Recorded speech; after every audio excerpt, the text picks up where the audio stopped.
Calgary-South East.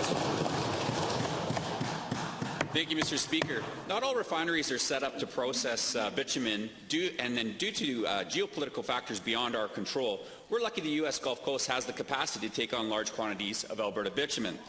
We can't miss any opportunity to strengthen our partnerships with the U.S. Gulf Coast, and it's crucial that new energy infrastructure such as pipelines are championed at all levels of government.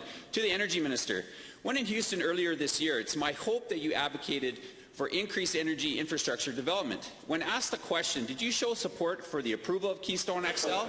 And if not, what did you actually advocate for? Minister of Energy. Thank you for the question, Mr. Speaker. When I was in Houston, actually, I talked about all our pipelines with several groups. We talked about just what are the ones that have the most chance of being successful. I did talk about Keystone XL. Unfortunately, there's an election going on right now, and there's a lot of factors beyond our control, but I still advocate for pipelines east and west in Canada right now. First supplementary.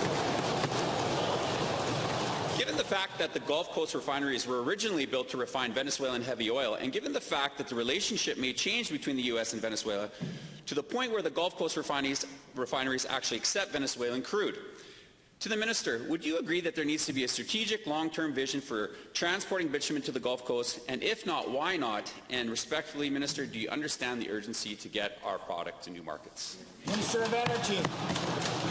Thank you for the question, Mr. Speaker. Absolutely, I understand the importance of market access.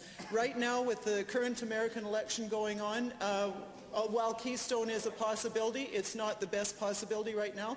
Going east, going west, I'm working on both right now with my government. We're advocates with industry to see how we can get the process through as smoothly as possible, because it is critical that we need pipelines. Second supplementary.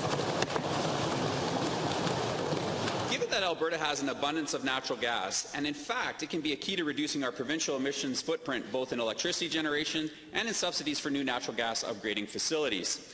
And given that our natural gas exports to the U.S. have essentially stopped because of the Marcellus shale gas production in the U.S., Minister, will your government show leadership on energy efficiency and test the feasibility of moving provincial government fleets from gasoline to natural gas? Thank